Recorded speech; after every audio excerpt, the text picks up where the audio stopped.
Contact FM, Allô, ici la Terre. Bonjour, c'est Valérie pour votre magazine sur l'environnement, Allô, ici la Terre. Émission que vous pouvez retrouver le vendredi à 10h et en rediffusion le mardi à 19h. Papier de mots est la toute nouvelle exposition à découvrir à Carnuta, la maison de l'homme et de la forêt. Elle est signée de l'artiste plasticienne Haïdé Bernard.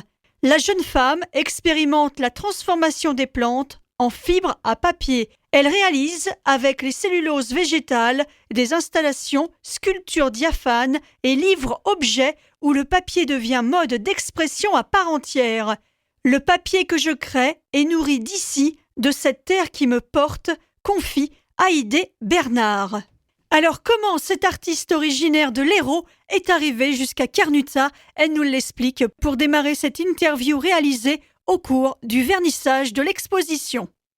C'est la structure qui m'a contactée. Ils avaient déjà choisi une thématique sur le papier et donc ils avaient une volonté de montrer cette matière, enfin en tout cas en rencontrant peut-être mon travail sur internet, ils ont eu l'envie de montrer le papier sous une forme artistique et poétique aussi, donc un travail sur les matières végétales, sur le graphisme, les couleurs naturelles. Ce lieu, vous ne l'avez pas vu avant d'installer votre exposition ? Alors je l'avais vu en photo et on m'avait envoyé des plans aussi parce qu'il y a beaucoup de lumière. Je travaille beaucoup avec la lumière sur la transparence des papiers, donc il y avait quelques repérages à faire pour savoir quelle pièce allait pouvoir s'adapter, comment j'allais pouvoir éclairer les pièces. Voilà. Donc j'ai travaillé à partir de photos et de plans et puis après une fois sur place j'avais pris quelques pièces en plus qui pourraient il y a les pièces principales, il y a Tiens il pleut, les voiles de dentelle végétale, la Sebodresse où déjà ils avaient fait de la communication dessus et puis des pièces qui me semblaient être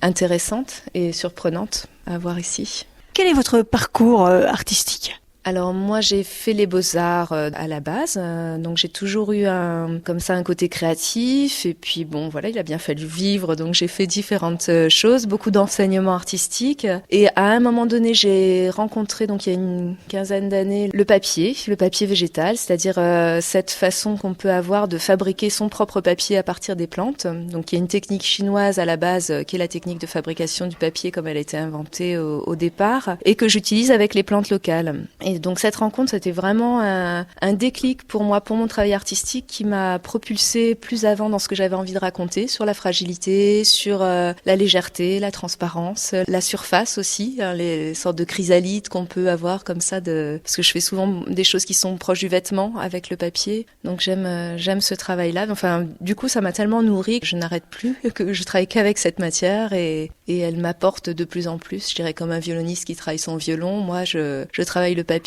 à partir des plantes, c'est toujours très motivant. C'est toujours plein de surprises aussi. Le résultat n'est jamais acquis, c'est ça, une surprise dans le résultat, ce que ça va donner ?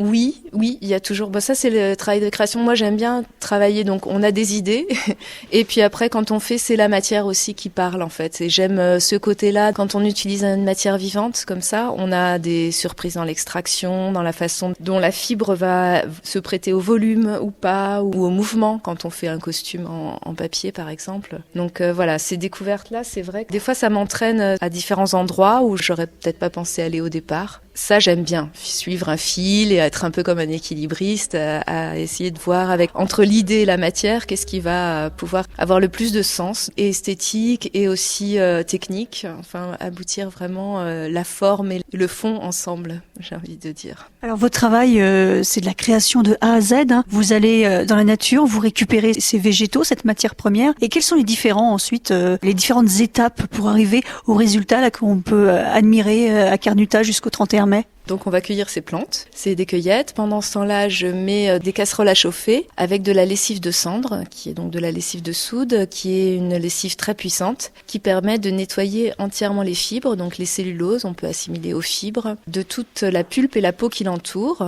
Et donc ensuite, il y a un rééquilibrage avec du vinaigre, du pH. et on va rincer la fibre pour nettoyer tout ce qui s'est donc détaché ou ce qui s'est dissous. Donc ensuite, on a cette matière-là qui est de la cellulose qu'on va assembler dans des tamis, dans l'eau. Et il y a un lien naturel qui se fait grâce à l'eau des fibres entre elles. Donc ça, c'est vraiment l'invention des Chinois. Les celluloses se lient entre elles dans l'eau. C'est un lien hydrogène, en fait. Techniquement. Ça peut être développé beaucoup sur le plan technique, mais j'ai envie de dire que c'est quelque chose d'assez simple en fait à faire. C'est un petit peu comme de la cuisine. Voilà. Il y a un côté un peu scientifique. Vous avez dû vous plonger dans certains ouvrages, certaines choses pour connaître toutes ces alchimies. Oui, alors ce que j'avais envie surtout, c'était d'être au niveau environnement, d'être correct en fait. Et donc par rapport au pH, oui, c'est vrai qu'on monte sur des pH élevés. Donc même moi, je me protège quand je fais mes cuissons. J'ai un masque à charbon, des gants de protection. C'est un matériel naturel mais dangereux. Donc tout ce qui est naturel n'est pas forcément pas dangereux. Donc là, c'est le cas. Quand on nettoie, avoir une eau propre qui s'écoule et donc rééquilibrer le pH avant de nettoyer, ça me paraissait important. Donc j'ai fait quelques recherches comme ça qui n'ont pas été très complexes, mais en même temps qui me semblaient importantes de réaliser. Tout végétal peut être travaillé de la manière dont vous procédez ? Alors tout végétal contient de la cellulose, mais de la façon dont je procède, il faut que les celluloses restent plus grandes que ce qui se dissout. Ou alors que ça soit détachable facilement, parce que sinon j'obtiens quelque chose qui a toute la même grandeur. Et du coup on a une sorte de pulpe qui est et de la cellulose et autre chose qui va être beaucoup plus cassant, beaucoup moins souple, et donc peu intéressant pour la fabrication de papier. Alors vous en faites quoi de ce papier ? Il y a des choses un peu abstraites, on peut dire. On voit une très belle robe de correspondance. C'est selon les inspirations, vos envies, les choses que vous inspire peut-être le résultat de ce papier ? Oui, c'est différentes choses. Je travaille beaucoup à partir des textes aussi, donc là, l'écriture est très importante dans mon travail. Il y a donc beaucoup de papiers qui ont des filigranes au jet d'eau, qui sont faits sur les pulpes fraîches, donc avec des jets d'eau qui infusent la pulpe, et me permettent donc d'écrire en filigrane. C'est-à-dire c'est des écritures qu'on ne voit que par transparence. Je travaille, en fait, souvent l'inspiration des pièces vient de ce que j'écris sur le moment. C'est-à-dire souvent ça part beaucoup d'un travail d'écriture et ensuite j'ai envie d'aller vers une pièce. C'est-à-dire j'ai un travail sur par exemple la perception de mon identité, comment je peux me percevoir et avoir un miroir de moi. Donc souvent c'est grâce à l'écriture que je l'obtiens. Et ensuite donc j'ai beaucoup travaillé souvent sur des vêtements ou des costumes parce que c'était comme des sortes de mues en fait qui me permettaient de me regarder en face et puis de transcender, j'allais dire, peut-être des choses un peu lourdes et d'aller vers du léger, de les alléger, les poser, tout simplement. Et puis après, elles existent et elles n'ont plus besoin de moi, elles ont leur propre vie qui s'installe. Si vous venez à Carnuta, donc votre propre façon de les regarder et d'y mettre aussi votre imaginaire et les choses qui vont vous apparaître. Donc de là, il y a eu un travail d'écriture avec aussi des fois des gens, des poètes qui écrivaient des choses qui m'inspiraient. Donc j'ai fabriqué certaines pièces comme le livre Sillage à partir d'un poème d'un ami qui avait fait un long poème sur une amoureuse qu'il avait. Enfin, j'aime bien ces thématiques aussi, plutôt poétiques, où les gens donnent leurs sentiments, sont plus dans leur état émotionnel. Donc j'essaye souvent de donner des ambiances en fait aussi avec mes pièces. Il y a Tiens il pleut où c'est des sphères qui sont suspendues. Quand on passe à côté, ça bouge légèrement. J'aime bien ce côté un peu interactif de la matière. On peut vraiment percevoir la légèreté du papier dans les pièces et la sentir parce que ça bouge un petit peu, ça se déplace, ça fait des projections de lumière au sol, d'ombre. Ce travail-là m'inspire. Et les pièces viennent successivement. J'ai toujours trop d'idées. Et après, au niveau matériel, du coup, ça fait le tri sur ce qui est le plus important, ce qui m'importe le plus, en fait, de transmettre, de donner à voir, ce qui est vital pour moi à faire. Donc, c'est important que vraiment, j'ai comme un risque à prendre, de montrer ce que je vais montrer. J'imagine que pour cette exposition, vous avez dû faire des choix dans toutes les œuvres que vous avez. Vous avez pris ce qui s'accommode le mieux, aussi bien dans la décoration que le jeu de lumière. C'est important car ce sont des pièces assez imposantes et des pièces suspendues pour la plupart. Oui. J'aime bien suspendre le papier. C'est léger déjà, donc c'est facile. Il y a une communauté de communes qui a voulu soutenir l'art visuel. Donc ça, je remercie vraiment parce que c'est pas souvent qu'on donne la place aux arts visuels comme ça. Et en même temps, par rapport à ça, j'avais envie de donner plutôt des choses surprenantes à voir que des classiques tableaux, même s'il y en a aussi, il y a des choses plus classiques. Mais j'avais envie plutôt de surprendre en fait et de J'adore le papier par son côté plastique en fait, c'est-à-dire qu'il se modèle, il se moule, il peut prendre des formes différentes. On n'a pas l'habitude de le percevoir comme une matière avec laquelle on peut sculpter, j'ai envie de dire, ou on peut créer en tout cas. Donc moi, les différents végétaux me servent de palette. J'ai pas des tubes et des pinceaux, mais j'ai mes différents végétaux que j'assemble dans mes tamis et qui forment des motifs, qui forment des tableaux, qui font des formes eux-mêmes, donc se mettent en volume. Voilà, c'est ce qui me plaît de montrer avec le papier. Enfin, cette matière me porte vers ça à montrer aussi. Quelques tableaux, justement, qui sont aussi exposés.